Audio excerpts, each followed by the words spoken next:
it's only 1% of the world. Okay, then we're going to talk about the normal occlusion. It is the acceptable variation of the ideal occlusion. Like it's not ideal occlusion, but it's an acceptable variation of it. Okay, then the competent lips meet with the minimal or no muscular activity. Like you don't have to move your muscle to cover your lips, okay? So it actually meets at rest. And then the incompetent lips, there is evident muscle activity that is required for the lips to meet. Okay, class 1, as we all know, it's the lower incisor edge occlude with or lie immediately below the cingulum of the upper incisor. Class 2, the lower incisor edge lie posterior to the cingulum of the upper incisor. There are two divisions of class 2. There's division 1. The upper central incisors are upright or proclined, and the overjet is increased. The division 2, there is the upper central incisors are retroclined or overjet, which is actually that it can be like described as a reversed overjet. Okay, and then there's class 3. The lower incisor edge lie anterior to the cingulum of the upper incisor, and the overjet is decreased or reversed.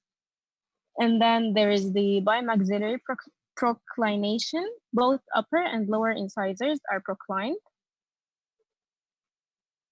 Okay, this is the skeletal pattern of the 3 classes we just spoke about.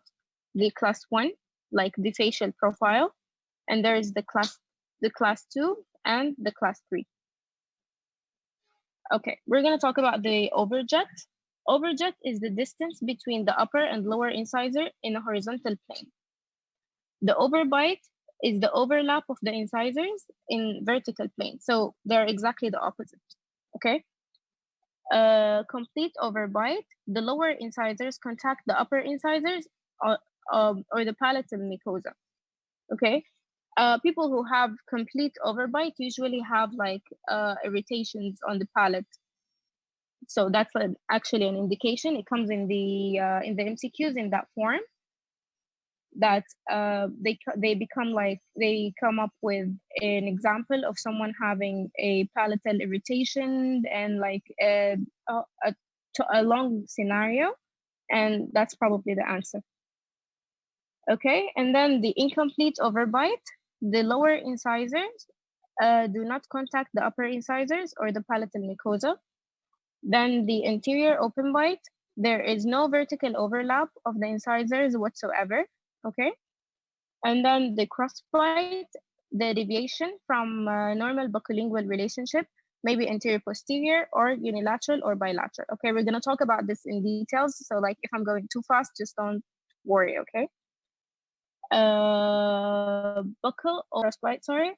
The buccal cusp of lower premolars or molars occlude buccally to the buccal cusp of the upper premolars or molars. The lingual crossbite, buccal cusp of the lower molars occlude lingually to the lingual cusp of the upper molars. Okay, and then there is the dentoalveolar compensation. The inclination of teeth compensate for underlying skeletal pattern, which is like in other words called the camouflage.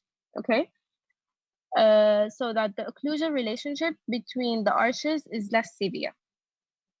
Leeway space is the difference in width between CDs and E's, and 3, 4, and 5s greater in lower than upper arches. So it's the difference between the primary and permanent dentition, and it's greater, like the difference in the space is greater than the lower arch than the upper arch. Mandibular deviation, path of closure starts from a posterior position of the mandible. Mandibular displacement, when closing from the rest position, the mandible displaces either laterally or anteriorly to avoid the premature contact. Okay, the following terms define the deviation in the position of individual teeth in the jaw. So this term like defines just the position of or the situation of one tooth. Okay, so there is the supravirgin. The tooth extends above the normal line of occlusion. The infravirgin, which is the exact opposite, the tooth positioned below the normal line of occlusion. This two virgin, the tooth is distal the normal to the normal occlusion. Mesiovirgin is actually the opposite of the distal virgin. The tooth is medial to the normal occlusion. And then there is the labiovirgin. The tooth is tipped towards the cheeks or lips. The linguovirgin, the tooth is lingual to the normal occlusion.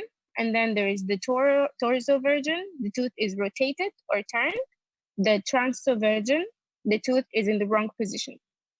Okay, so it's like when there's a canine, it's in the position of a central or something like this. Okay, and the next definition is the open bite. Open bite is the failure of maxillary and mandibular teeth to meet. Overbite, vertical overlap, is greater than 1/3 of the vertical extension of the maxillary and mandibular and maxillary teeth over the mandibular teeth. And overjet is the horizontal overlap between labial surface of the mandibular anterior teeth and the lingual surface of the maxillary anterior teeth, causing abnormal distance. And then the underjet occurs when the maxillary anteriors are positioned lingual to the mandibular anteriors, which is also called the reverse overjet.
Maxillary is with teeth from the opposite arch, which is like by the elastics. The extraoral appliances that uses the facial skeleton to resist the reaction forces, which is mainly the headgear. Retraction headgear can provide maximum anchorage, assuming good patient compliance. If you can't assume a good patient compliance, that the patient is not going to use the headgear, it's a waste of time. It prevents the mesial movement of the maxillary molars, extraoral anchorage. It moves the maxillary molars distally with or without the vertical movements, extraoral traction, restrains maxillary growth, growth modification. Okay, direction of headgear position. There are three directions. It could be the low cervical pull in relation to occlusion plane, and there is the straight pull, and there is the high pull.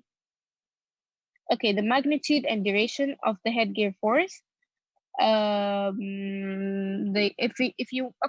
three different outcomes you want to come with. There is anchorage, distal movement, or maxillary restraint.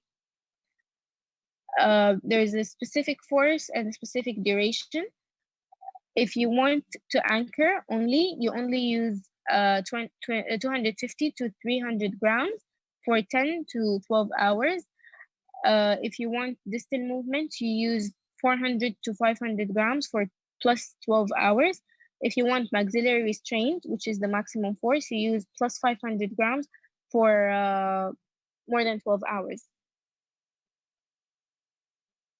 Okay, then we're gonna talk about the WETS analysis.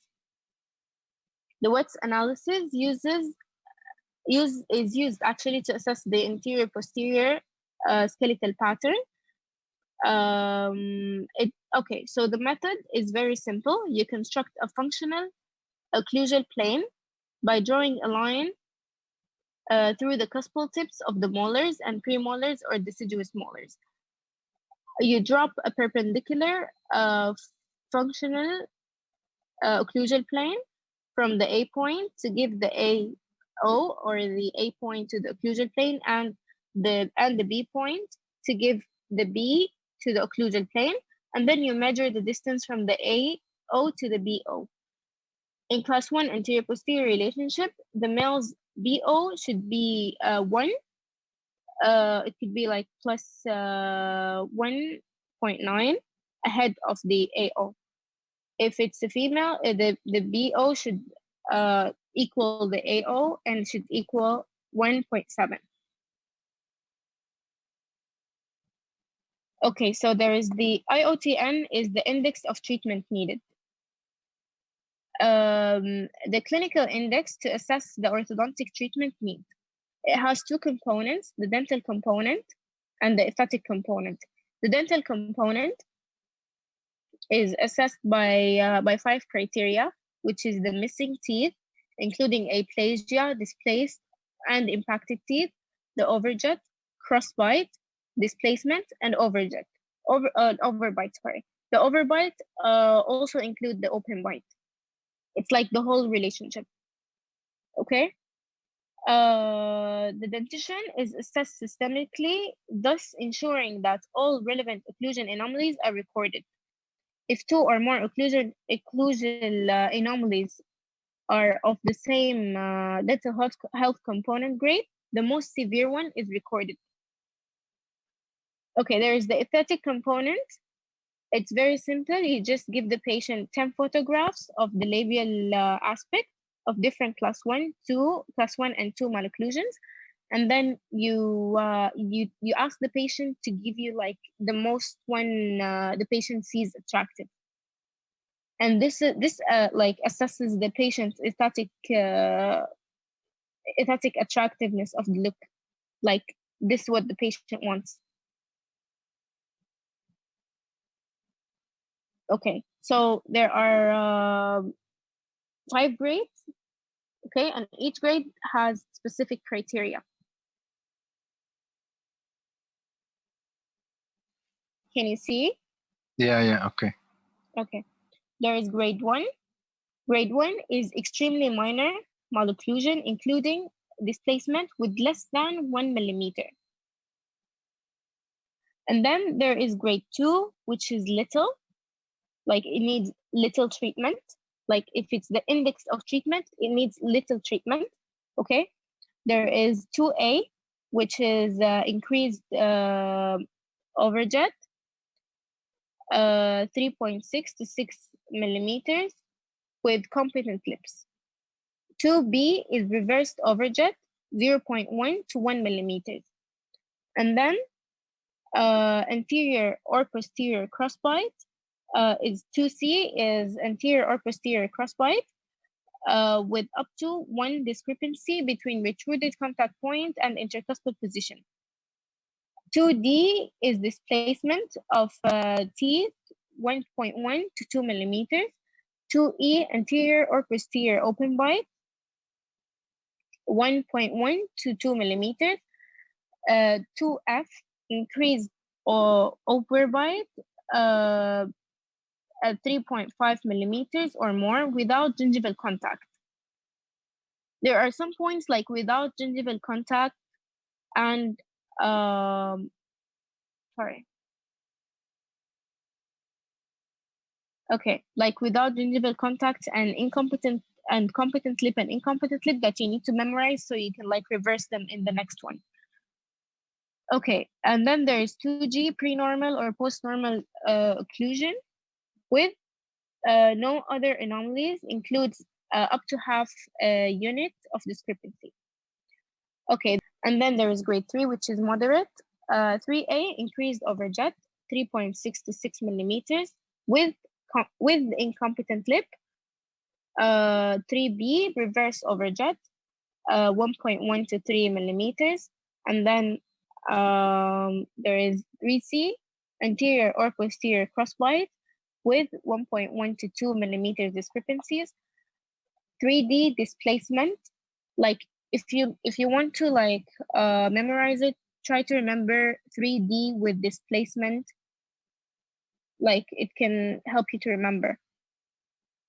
3D displacement of teeth 2.1 to 4 millimeters. 3E lateral or anterior open bite 2.1 to 4 millimeters. And then 3F increased or complete overbite without gingival trauma. And then again, remember without gingival trauma because it's going to be reversed in the next one. Okay. Okay.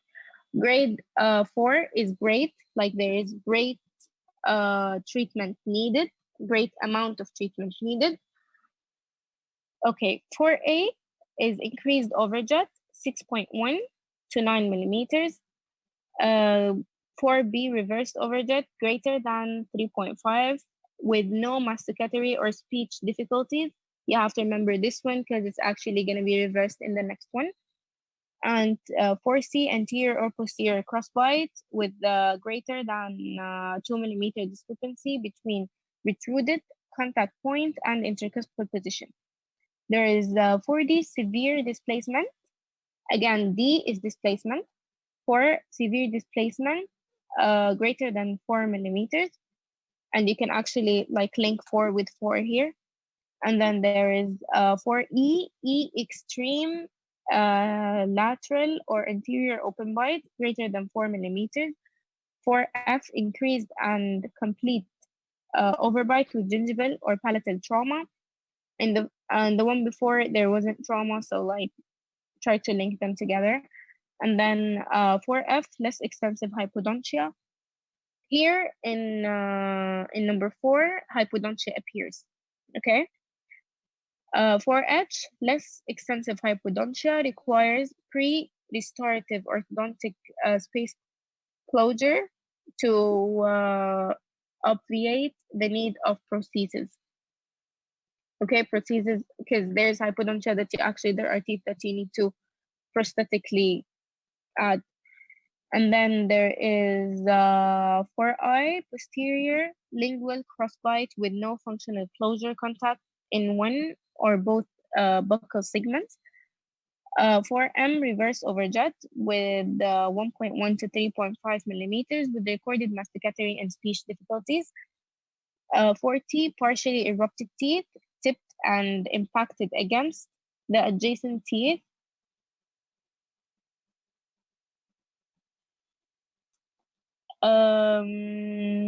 Okay, and then there is the grade 5, which is very great. Okay, 5A, increased overjet greater than 9 millimeters. 5H, extensive hypodontia with restorative implications, more than one tooth missing in any quadrant, requiring pre-restorative orthodontics.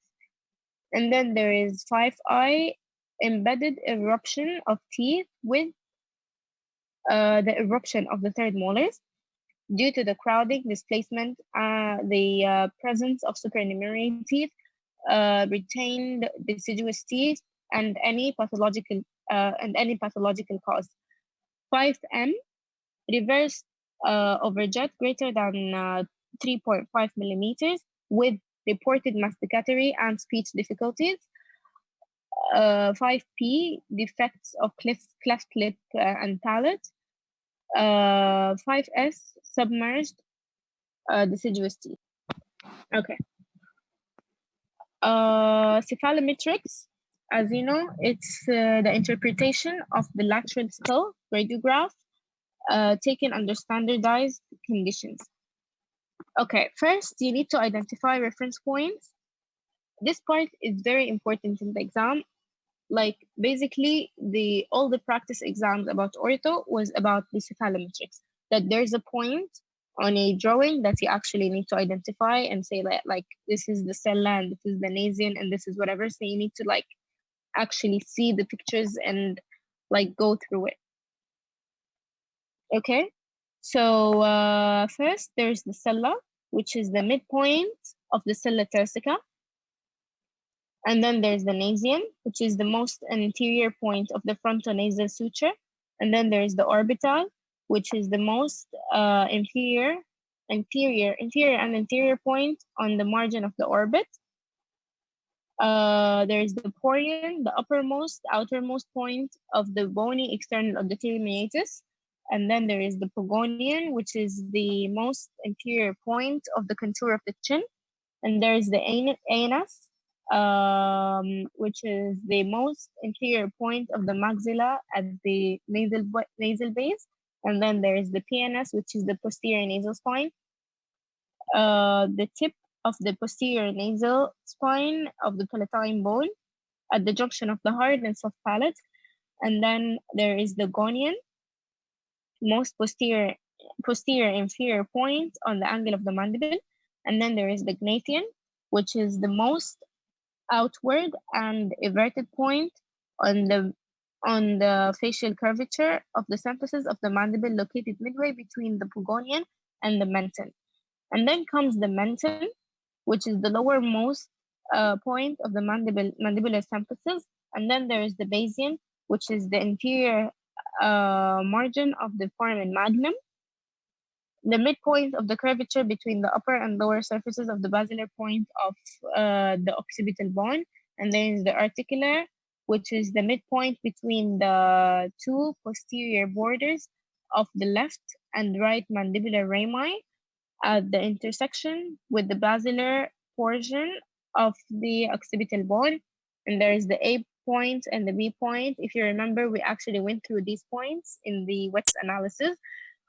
The A point is the position of the deepest concavity on the anterior prole of the maxilla. And then there's the B point, which is the position of the deepest concavity of the anterior prole of the mandibular symphysis. And then there is the Frankfurt. These are the points that you need to know. Then these points actually create planes or lines. There's the Frankfurt plane, which is made from the point between the porion and the orbital, and then the maxillary plane, which is from the PNS and the ANS, and the mandibular plane, which is from the gonian and menton. Type. There is the Frankfurt plane, which is from the porion and the orbital, equivalent to a true horizontal plane when the patient is standing upright.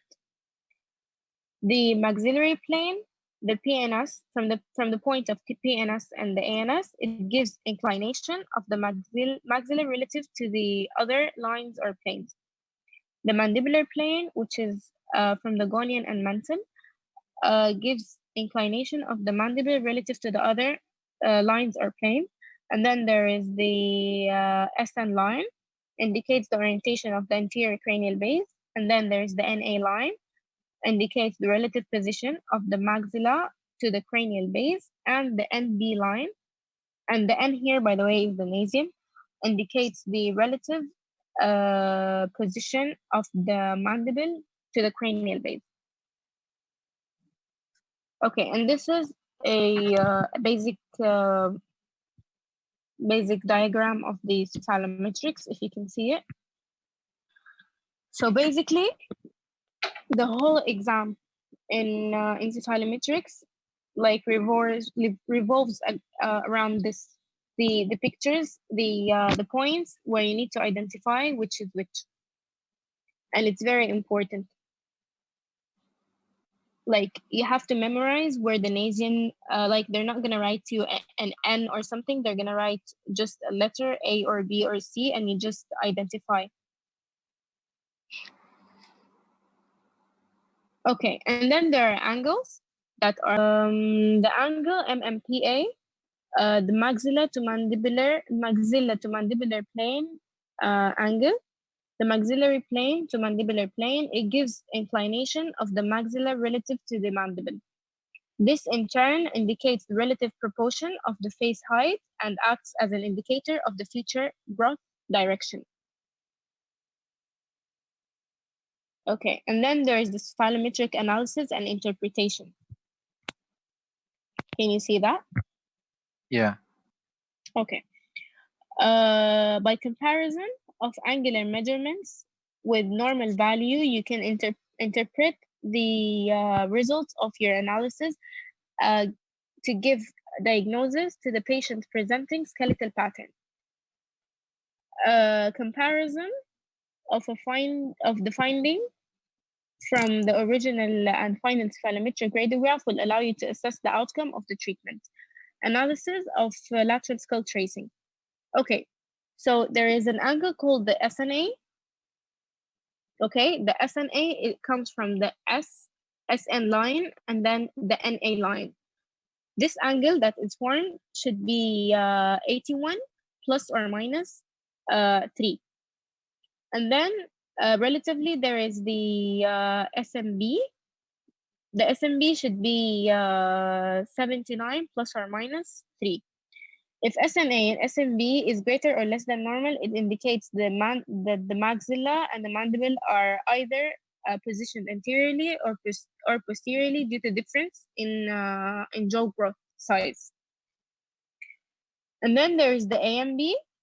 The AMB is an angle that indicates the relative position of the maxilla to the mandible and allows the measurement of the extent of the jaw size position discrepancy. Okay, so if the angle should be between 2 to 4. If it's more than 4, it indicates a class 2. If it's less than 2, it indicates a class 3. And then there is the MMPA that we actually spoke about earlier. It should be 27 degrees plus or minus 4. It gives an inclination of the maxilla relative to the mandible. This in turn indicates the relative proportion of the facial height that indicates the future growth direction. Okay, and then there is the facial proportion, which is 55 degrees plus or minus 2, and the interincisal angle, which is 133 plus or minus 10. Then we're going to talk about the removable appliances. There are single arch appliances that can be taken out of the mouth by the patient. And here it's different from the fixed appliances that can only be taken out by the dentist. They are only capable of tilting movement of individual teeth, but can be used for moving blocks of teeth, allows differential eruption of teeth via bite planes or buccal capping, now is used for retention after the fixed appliance. The components, if you want to remember the components, you remember it by Arab, okay? There is the active components, retentive components, active components, retentive components, and then the anchorage and the base plate. Okay, so the active components, it generates the force that results in tooth movement. It's subdivided into springs, elastics, okay, screws. Okay, the springs, the most commonly used. It's made in stainless steel wire. The force delivered by the spring, there is an equation that can be used to assess the force. It's dr times 4 over L3, where D is the definition of the orthodontic wire, R is the radius of the wire, L is the length of the spring. And then there is the elastic used for aligning teeth, palatally placed canines, using an attachment bonding into the tooth surface. Screws, okay, are used to move group of teeth. The teeth to be moved can be clasped if retention is a problem. The thread on a screw is opened and closed by the mean of a key. A quarter then will produce 0.2 millimeters of expansion. If you can remember, the screws are used on the palate expander. Okay, it's advisable to reactivate once weekly the prognosis into the maximum of 2 turns a week. Okay, and then there is the next component, which is retentive or retention, resistance of displacement away from the tissue. And you should remember away from the tissue because it actually comes also a lot in the exam. Okay, and then the retention is actually obtained by Adam class, placed usually on a premolar or a molar, made either in stainless steel. It's made in stainless steel, either 0.7 millimeters, which is on permanent molars, or 0.6 millimeters, which is on premolars or primary molars. Okay, if you're using retention on anterior teeth, you use south end clasp, circumferential clasp, ball-ended clasp, or labial ball. Okay, we already spoke about the anchorage earlier. It's resistance of forces generated by active components. And then the base plate. The base plate holds all the other components together, but may also itself be active. Additional functions include the formation of anterior and posterior biplane.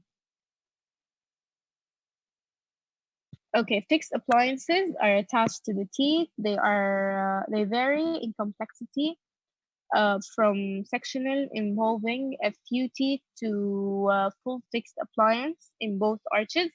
Now they don't actually use the sectional one. They only use the full one, even if they want to move like a couple of teeth. Okay, it gives a precise 3D control of tooth movement, not like the functional appliances, which only gave tilting movement. They can be used to tilt, rotate, intrude, extrude, and move teeth bodily. Components are brackets, arch wire, and auxiliaries.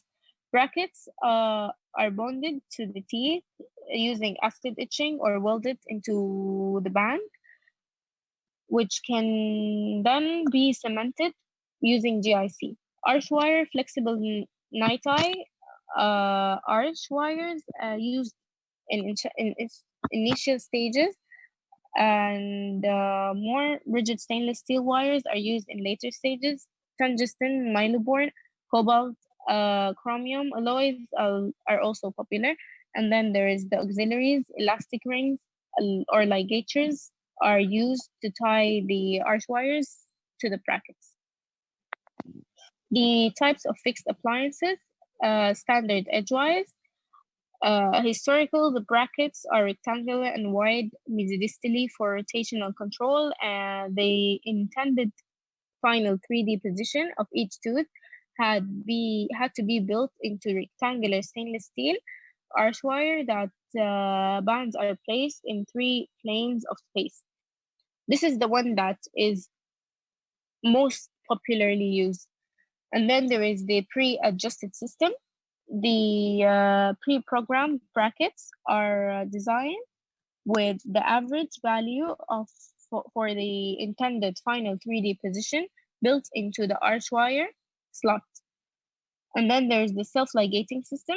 The clip, they have a clip mechanism incorporated into the bracket to hold the arch wire in place, rather than the elastic or wire tie, which is set to decrease the friction, making the tooth movement quicker. Then there is the tip edge, is based on the big philosophy, which used round wires, which fitted loosely into the vertical slots in the bracket, thus allowing the teeth to tip freely. Auxiliaries were required to achieve apical and rotational movements. The tip edge has been known with the most limited movement, and actually the retention is really poor after it. Then there's the lingual appliances, popular with patients because it has like anesthetic property because it's actually attached into the lingual side, but it's actually expensive. Also, there is the clear plastic aligners like the Invisalign. There are vacuum formed thermoplastic appliances which look like a thin mouth guard. The rate of tooth movement is 0.25 to 0.33 millimeter per aligner. Best suited to mild malocclusions treated without extractions, but now they actually use it with more severe cases, and it has developed like massively, and you can actually like choose your package with like if you have a difficult case, a moderate case, or a mild case, you can actually use a liner with everything. Okay, then there's the functional appliances. They utilize, eliminate, or guide forces of muscle function, tooth eruption, or guide or growth to correct the malocclusion. Indications to achieve some anterior correction for class 2 malocclusion prior to fixed appliances and extraction, ideally in class 2 division 1 with mandibular retrusion, average or reduced lower facial height, or to right or retrocline the lower labial segment. Can be used as sole appliance in milder cases with well-aligned arch. But if it needs alignment, you actually need to use the fixed appliance with it. Okay, examples for functional appliances: the twin block, medium opening activator, the harvest, or the fixed functional appliance. This is the twin block. Okay, so basically, this is everything. Like everything you actually need to know, not everything in orthodontics. Like if you need to read more, you can go through the different references that Dr. Abdurrahman like recommended in the group. But this is basically everything you need to know about ortho. It doesn't come a lot in exams, practice exams, MJDF or your LDS. Thank you. So thank you, Dr. Alot. Thank you. And yeah, inshallah, we will broadcast also the next session soon, inshallah. It will be very big, and also with a large duration, but I shall tell you that it will be great, inshallah, and it will cover a lot of things in oral medicine. If any inquiries about any specific subject to let us search for it and to talk about it, you can send me on WhatsApp or send also Dr. Mowada. And we hope everyone is happy, safe, and all stay safe from COVID-19 and stay in home. See ya I all. have provided my email down here. If you want to copy it, if you want to send me like comments or whatever, like I'll be happy to listen. Thank you so much. See ya.